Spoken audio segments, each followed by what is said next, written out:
ക്രൈസ്തവ സഭയെ സംബന്ധിച്ചിടത്തോളം രണ്ട് കന്യാസ്ത്രീമാർ അവർ ഇത്തരത്തിലുള്ള കേസിലകപ്പെട്ട് ജയിൽ റിമാൻഡിൽ പോകുക എന്ന് പറയുന്നത് അവരെ സംബന്ധിച്ചിടത്തോളം അവരല്ല ഞാൻ ഉൾപ്പെടെയുള്ള ക്രൈസ്തവ സമൂഹത്തെ സംബന്ധിച്ച് വലിയ വേദന ഉണ്ടാക്കിയ കാര്യമാണ്. അതിൽ സ്വാഭാവികമായുള്ള പ്രതികരണങ്ങളുണ്ടായ പ്രതികരണത്തിൽ ന്യായമുണ്ട്. ആ വിഷയത്തിൽ BJPയെ പ്രതിക്കൂട്ടിൽ നിർത്താൻ ഇവിടെ ശ്രമിച്ചത് കോൺഗ്രസും CPM-ഉമാണ്. പക്ഷെ അവിടെ ഞങ്ങളെ ഈ വിഷയം അറിയിച്ചപ്പോൾ മുതൽ അവരെ ജയിലിൽ നിന്ന് ഇറക്കി മഠത്തിൽ കൊണ്ട് എത്തിക്കുന്നവരെയുള്ള ജോലി ഏറ്റെടുത്ത് ആ റിസ്ക് ഏറ്റെടുത്ത് ചെയ്തവരാണ് ഞങ്ങൾ. അതുകൊണ്ട് തന്നെ ഞങ്ങൾ എന്താണ് ഈ വിഷയത്തിൽ ചെയ്തതെന്നുള്ളത് മനസ്സിലാക്കണ്ട എന്ന് മനഃപൂർവ്വം ബോധ്യമുള്ള ചില മാധ്യമങ്ങളും അല്ലെങ്കിൽ രാഷ്ട്രീയ നേതൃത്വമൊക്കെ അത് പറയുന്ന ഒഴിച്ചാൽ ഞങ്ങൾ എന്താണ് ചെയ്തതെന്നുള്ളത് ഇത് കണ്ടുകൊണ്ടിരുന്ന വിവരമുള്ള രാഷ്ട്രീയ ചിന്തയുള്ള ആളുകൾക്കും സഭാ സമൂഹത്തിനും കൃത്യമായി ബോധ്യപ്പെടുത്തിയിട്ടുണ്ട്. അവർക്ക് ബോധ്യപ്പെട്ടിട്ടുമുണ്ട്. ഞങ്ങൾ പറയാതെ തന്നെ അത്തരം കാര്യങ്ങളൊക്കെ കൃത്യമായ സഭയ്ക്ക് ബോധ്യമുണ്ട്.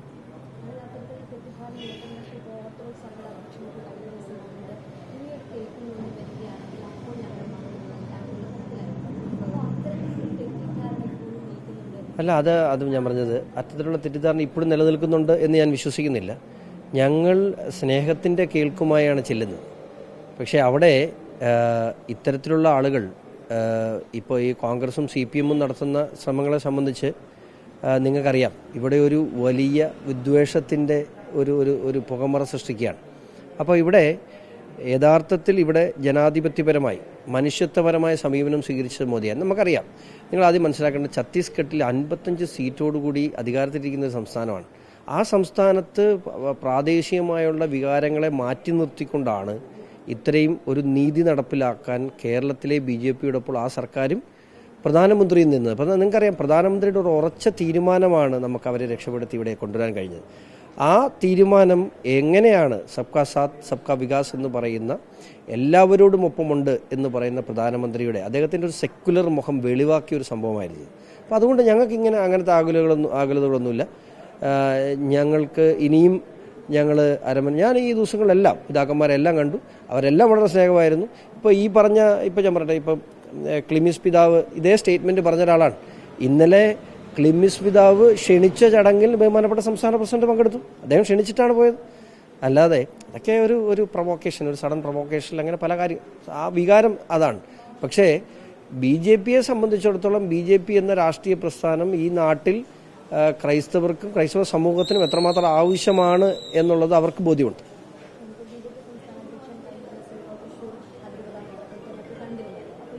അല്ല, CBCയുടെ പ്രസിഡന്റ് കൂടെയാണല്ലോ അദ്ദേഹം.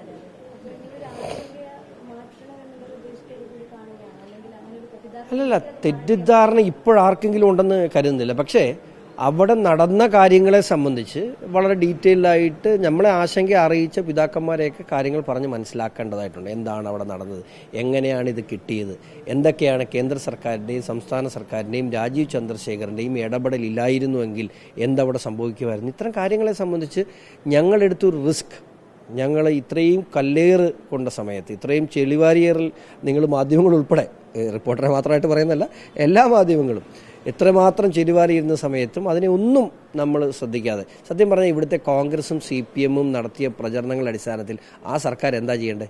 അവരെടുത്ത FIR ശരിയാണെന്ന് തെളിയിക്കുകയാണ് ചെയ്യേണ്ടത്. അങ്ങനെ അതിനുവേണ്ടി അവരെ ഭയങ്കരമായിട്ട് പ്രൊവോക്ക് ചെയ്തു. ആ ഗവൺമെൻറ്റിനെ നിങ്ങൾ കള്ളക്കേസ് ഉണ്ടാക്കി എന്ന് പറഞ്ഞ് ഭയങ്കരമായി പ്രൊവോക്ക് ചെയ്തു. സ്വാഭാവികമായിട്ട് ആ ഗവൺമെൻറ് എന്ത് ചെയ്യണം? ഇത് കള്ളക്കേസല്ല, ഞങ്ങൾ ചെയ്ത FIR ശരിയാണ് എന്ന് തെളിയിക്കാൻ അവരിറങ്ങിയാൽ 10 മാസം കഴിഞ്ഞാൽ ആ അമ്മമാർക്ക് ജാമ്യം കിട്ടുമോ? ഇല്ല.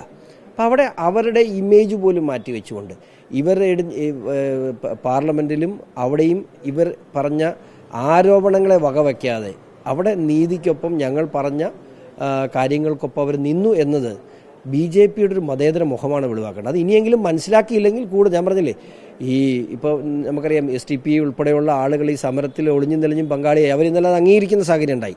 അപ്പോൾ ഞാൻ പറഞ്ഞത്, നമ്മൾ ഈ STPയെ പോലെയുള്ള ആളുകളെ ജാഗ്രതയോടുകൂടി കണ്ടില്ലെങ്കിൽ കുഞ്ഞാടിനെ കൊണ്ട് അറിവുകാരൻ്റെ കൂട്ടിൽ കെട്ടുന്ന അവസ്ഥയാവും. അപ്പോൾ ആ സഭ അത്തരം കാര്യങ്ങൾ ജാഗ്രത പുലർത്തുമെന്ന് തന്നെയാണ് എൻ്റെ വിശ്വാസം.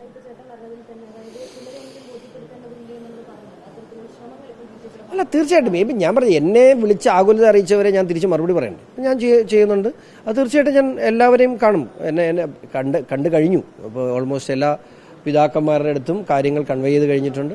ഇപ്പോൾ KCBC കൂടുന്നുണ്ട്. മാത്രമല്ല ഇത്തരം കാര്യങ്ങൾ പിതാക്കന്മാർ ഇപ്പം ഞാൻ പറഞ്ഞ ഈ ദിവസങ്ങളിൽ നടന്ന കഴിഞ്ഞ കാലങ്ങളിൽ സഭയ്ക്കെതിരെയും സഭാ നേതാക്കന്മാർക്കെതിരെയും വലിയ രീതിയിലുള്ള ആക്രമണം അയച്ചുവിട്ട പൊളിറ്റിക്കൽ ഇസ്ലാമിൻ്റെ SDP-യുടെ ജസമാസ് ഇസ്ലാമിയുടെയൊക്കെ സ്നേഹം എന്തിനു വേണ്ടിയായിരുന്നു ഈ ദിവസം സഭയോട് സ്നേഹം ഉണ്ടായിരുന്നത്? എന്തിനു വേണ്ടിയാണ്? ഒളിഞ്ഞും തെളിഞ്ഞും പാർട്ടി സഭയുടെ പ്രതിഷേധങ്ങൾ ഇവർ പങ്കെടുത്ത് എന്തിനാണ്? ഇതൊക്കെ സഭയും ചർച്ച ചെയ്യേണ്ടതുണ്ട്. അപ്പോൾ എന്തായിരുന്നു ഇവരുടെ ലക്ഷ്യം? അപ്പോൾ അല്ലെങ്കിൽ ഇവിടുത്തെ ഒരു പൊളിറ്റിക്സ് നടപ്പിലാക്കാൻ വേണ്ടി ഇവരെന്തു ചെയ്തു? അപ്പോൾ സഭയുടെ സമരങ്ങളെ ഹൈജാക്ക് ചെയ്യാൻ, സഭയുടെ പ്രചരണങ്ങളെ ഹൈജാക്ക് ചെയ്യാനൊക്കെ വലിയ ശ്രമമാണ്. ഇതൊന്നും ഞാൻ പറയുന്നതല്ല, ഇതൊക്കെ കൃത്യമായ ഇവിടുത്തെ സ്പെഷ്യൽ ബ്രാഞ്ച് ഉൾപ്പെടെയുള്ളവർക്ക് കൃത്യമായിട്ട് അറിയാവുന്ന റിപ്പോർട്ടാണ്. ഞാൻ പറഞ്ഞില്ലേ, കോൺഗ്രസിൻ്റെ, ഞാനിത് പറയാത്തൊരു കാര്യം പറയാം. കോൺഗ്രസ് UDF നടത്തിയ കോതമംഗലം സമരം, ഈ വിഷയത്തിന് കോതമംഗലം നടത്തിയ സമരത്തിൽ നെല്ലിക്കുഴി എന്ന് പറയുന്ന പഞ്ചായത്തിൽ നിന്ന് 100ഓളം SDP പ്രവർത്തകർ പങ്കെടുത്തു. ലീഗ് എന്ന വ്യാജേന. എന്താണ് അപ്പോൾ ലക്ഷ്യം? അവരുടെ ലക്ഷ്യം എന്താണ്? അപ്പോൾ ഇതൊക്കെ പഠിക്കേണ്ടിയിരിക്കുന്നു, അന്വേഷിക്കേണ്ടിയിരിക്കുന്നു. സഭ ഇതിനെ ജാഗ്രതയോടുകൂടി കണ്ടില്ലെങ്കിൽ വലിയ അപകടമുണ്ട്.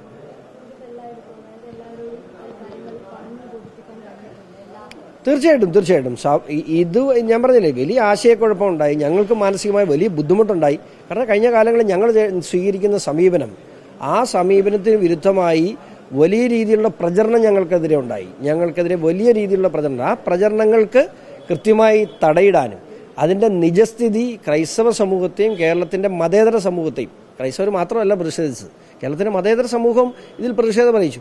ആ മതേതര സമൂഹത്തെയും ഈ വിഷയത്തിൽ ആ കന്യാസ്ത്രീമാരെ ജാമ്യമെടുത്ത് തിരിച്ചു മഠത്തിലെത്തിക്കുവാൻ രാജീവ് ചന്ദ്രശേഖർ എന്ന് പറയുന്ന വ്യക്തി ഇല്ലായിരുന്നുവെങ്കിൽ എന്ത് സംഭവിക്കുമായിരുന്നു എന്ന് കൃത്യമായിട്ട് കേരള ജനതയ്ക്ക് ബോധ്യമുണ്ട്.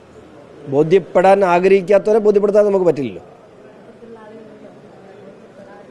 അത് കുറച്ച് മാധ്യമങ്ങളുണ്ട്, പിന്നെ കോൺഗ്രസ് ഉണ്ട്, CPM ഉണ്ട്, അത്രേ ഉള്ളൂ. സഭകളിലേക്കല്ല, ഞങ്ങൾ എല്ലാവരിലേക്കും ഇറങ്ങിച്ചെല്ലും. ക്രൈസ്തവ സഭയിൽ മാത്രമല്ല, ഇവിടുത്തെ ഈ രാജ്യത്തെ സ്നേഹിക്കുന്ന നാഷണലിസ്റ്റ് ഇസ്ലാംസ്, ഈ രാജ്യത്തെ സ്നേഹിക്കുന്ന നല്ല ഇസ്ലാം സഹോദരങ്ങളുണ്ട്, അവരിലേക്ക് ഞങ്ങൾ ഇറങ്ങിച്ചെല്ലും. സബ്കാ സാത്ത് സബ്കാ വികാസ്, എല്ലാവരുടെ ഒപ്പം ഞങ്ങളുണ്ടാവും.